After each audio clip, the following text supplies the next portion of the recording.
श्रीगुरुभ्यो नमः। प्रणो देवी सरस्वती वाजेभिर्वाजिनीपति धीनाममित्रवतु। सर्वमंगल मांगल्ये शिवे सर्वार्थ साधके शरण्ये त्र्यंबके देवी नारायणी नमोस्तुते।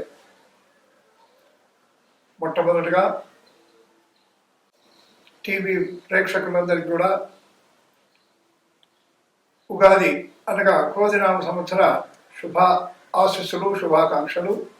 అదేవిధంగా భక్తి దేవరాయ యాజమాన్యం వారికి క్రోధినామ సంవత్సరము వారు చేసేటువంటి ధార్మిక కార్యక్రమాలు ధార్మిక ప్రదర్శనల ద్వారా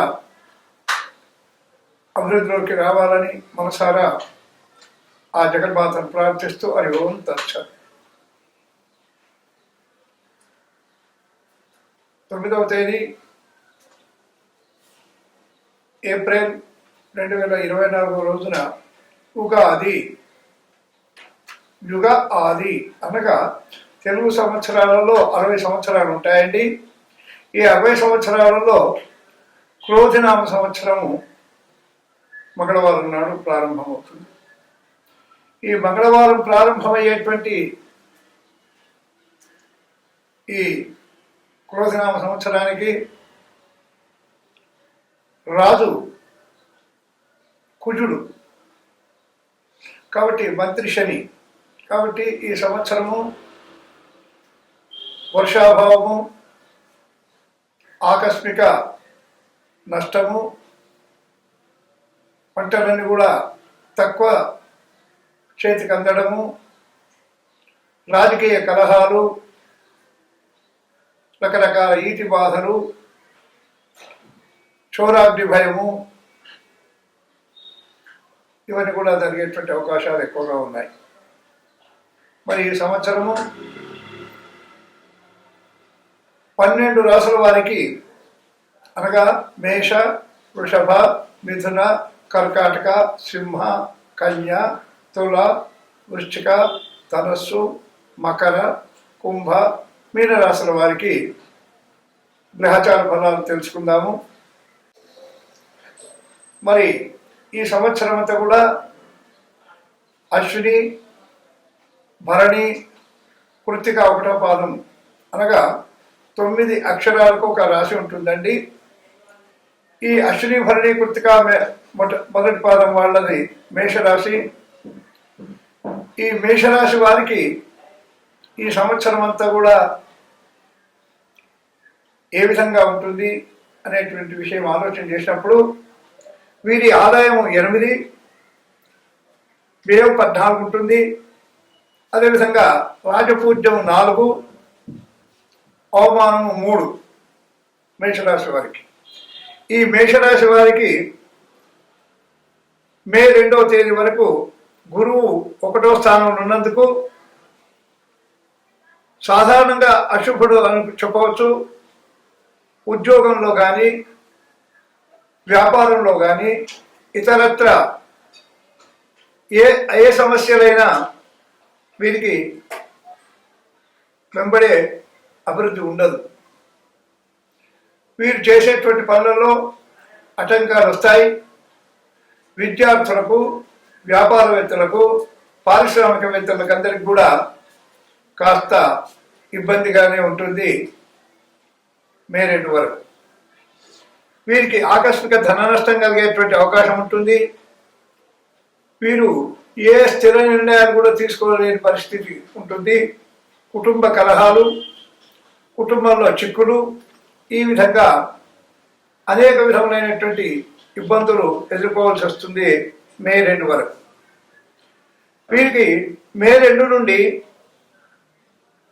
మరి వృషభ రాశిలోకి అనగా 2టికి గురువు వస్తున్నాడు శుభస్థానంలో. కాబట్టి వీరికి ప్రయాణాలు చేయడము, ధార్మిక కార్యక్రమాలందు ఆసక్తి పెరగడము, అదేవిధంగా దైవ దర్శనము, తీర్థయాత్రలకు వెళ్ళడము, యజ్ఞయాగాది క్రతువులు స్వయంగా నిర్వహించడము, లేదా యజ్ఞయాగాది క్రతువులకు వెళ్ళి అక్కడ ఉన్నటువంటి దేవతలను దర్శించుకోవడము, పీఠాధిపతులను కానీ స్వామీజీలను కానీ మహాత్ములను కానీ దర్శించి వారి ఆశీర్వచనం తీసుకునేటువంటి అవకాశం ఎక్కువ ఉంది.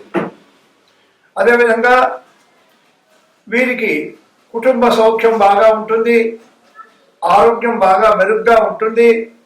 అదేవిధంగా మానసికమైనటువంటి ఉల్లాసం కూడా ఎక్కువ ఉంటుంది ఈ మేషరాశి వారికి సంవత్సరం అంతా. మరి వీరి పేరు ప్రతిష్టలు కూడా బ్రహ్మాండంగా కీర్తి వస్తాయి, ఆకస్మిక ధనలాభం ఉంటుంది, శుభవార్తలు అన్నీ కూడా వింటారు. వీరు ఏ పని అనుకున్నా గృహ విషయంలో కానివ్వండి, ఉద్యోగ విషయంలో కానివ్వండి, వ్యాపార విషయంలో కానివ్వండి, ఏ పని అనుకున్నా అది సులభంగా నెరవేరేటువంటి అవకాశాలు మే నుండి వీరికి సంవత్సరాంతం వరకు ఉంటుందండి. ఈ మేషరాశి వారికి శని 11వ స్థానంలో ఉన్నాడు, అంటే కుంభరాశిలో ఉన్నాడు. శని ఉగాది నుండి ఉత్తరాంతం అంటే క్రోధనామ సంవత్సరం పూర్తి అయ్యేంత వరకు కూడా కుంభరాశిలోనే ఉంటాడు. కాబట్టి వీరికి 11వ స్థానంలో శని ఉన్నందుకు చాలా చాలా విషయాలలో వీరికి అనుకూలమైనటువంటి ఫలితాలు వస్తాయి. మరి ఏ కార్యక్రమాలు అనుకున్నా అది దిగ్విజయంగా నెరవేర్చేటువంటి అవకాశం ఉంది. ఆకస్మిక ధనలాభం ఉంటుంది. కుటుంబ పరంగా వీరు కుటుంబ సభ్యులతో సఖ్యతగా ఉండి ప్రేమాభిమానాలతో ఆదర్శమైనటువంటి సంసార జీవితాన్ని గడిపేటువంటి అవకాశాలు ఎక్కువగా ఉన్నాయి. వీరు ఇంతకాలం నుండి ఏ పని అనుకున్నా ముఖ్యమైనటువంటి పనిని పూర్తి చేయకపోయినారు. కాబట్టి ఈ సంవత్సరంలో వారు అనుకున్నటువంటి పని తప్పకుండా పూర్తి అయ్యేటువంటి అవకాశాలు ఉంది.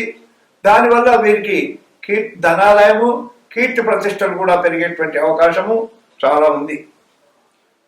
మరి వీరు గృహ నిర్మాణం కానివ్వండి, వ్యవసాయ క్షేత్రం కానివ్వండి, ఏదైనా శాశ్వతమైనటువంటి పని పూర్తి చేయడానికి శాశ్వతమైనటువంటి పని సంకల్పం చేసి దానికి శ్రీకారం చుట్టేటువంటి అవకాశాలు మెండుగా ఉన్నాయి. ఇకపోతే వీరికి సంవత్సరం అంతా కూడా రాహు 12లో అశుభుడైనందుకు కొంత ధన నష్టమయ్యేటువంటి అవకాశం ఉంది. ఆ ధన విషయంలో కానీ వ్యాపార విషయంలో కానీ కడు జాగ్రత్తగా ఉండడం చాలా మంచిది. మరి వీరికి కోర్టు వ్యవహారాలలో కానివ్వండి, ఇతరత్ర మరి భూ సంబంధమైన వ్యాజ్యాల వల్ల కానివ్వండి, ఇంకేదైనా ముఖ్యమైనటువంటి పనులలో వాయిదా వేసుకున్నట్టయితే వీరికి శుభం జరుగుతుంది. వాయిదా వేసుకోవడం చాలా మంచిది. వీరికి ఆరోగ్యరీత్యా కాస్త జ్వరం కానివ్వండి, వాత సంబంధమైనటువంటి కీళ్ళ నొప్పులు కానీ ఏదైనా వచ్చేటువంటి అనారోగ్య లక్షణాలు ఎదుర్కోవాల్సి వస్తుంది. వీరు ప్రయాణాలు కూడా వృధాగా చేస్తారు, వృధా ప్రయాణాలు ఉంటాయి వీరికి. వీరు ఈ సంవత్సరంలో తానున్నటువంటి స్థలం కానివ్వండి, ఇల్లు కానివ్వండి, తాను చేసేటువంటి వ్యాపారం కానివ్వండి, తాను చేసేటువంటి వృత్తి కానివ్వండి, మార్పు జరిగేటువంటి అవకాశాలు మెండుగా కనబడుతున్నాయి వీరికి. వీరు అనుకోకుండా వీరికి స్నేహితులుగా ఉన్నటువంటి వాళ్ళే వీరికి శత్రువులుగా మారేటువంటి అవకాశము మెండుగా ఉంది మేషరాశి వారికి.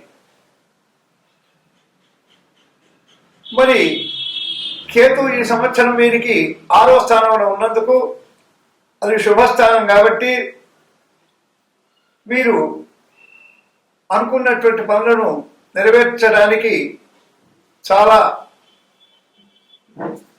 అవకాశాలు ఉన్నాయి. దూర బంధువులతో ఇంతవరకు విడిపోయినటువంటి బంధుత్వము కలుపుకునేటువంటి అవకాశం మెండుగా ఉంది.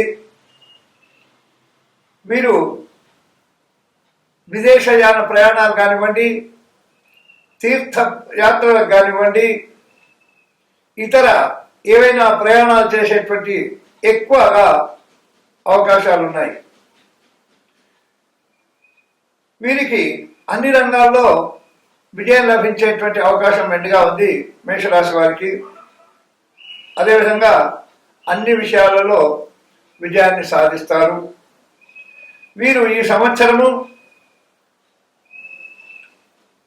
ఆంజనేయ స్వామికి హనుమాన్ చాలీస చదవడం కానీ, మంగళవారం నాడు ఆంజనేయ స్వామి దేవాలయానికి వెళ్ళి దర్శనం చేసుకోవడం కానీ, ఆంజనేయ స్వామికి సిద్ధూరం పెట్టించడం కానీ చేసినట్టయితే ఇంకా ఇంకా హెచ్చు ఫలితాలు వచ్చేటువంటి అవకాశం మెండుగా ఉంది మేషరాశి వారికి. మొత్తం మీద ఈ సంవత్సరం మేషరాశి వారికి ఎక్కువ అనుకూలమై అన్ని శుభాలు జరిగేటువంటి సంవత్సరంగా మనం చెప్పుకోవచ్చు మేషరాశి వారికి. మరి ఈ రాశివారు మొత్తం మీద ఈ సంవత్సరము శుభాలను పొందేటువంటి అవకాశము మెండుగా ఉంది. శుభం భూయాత్.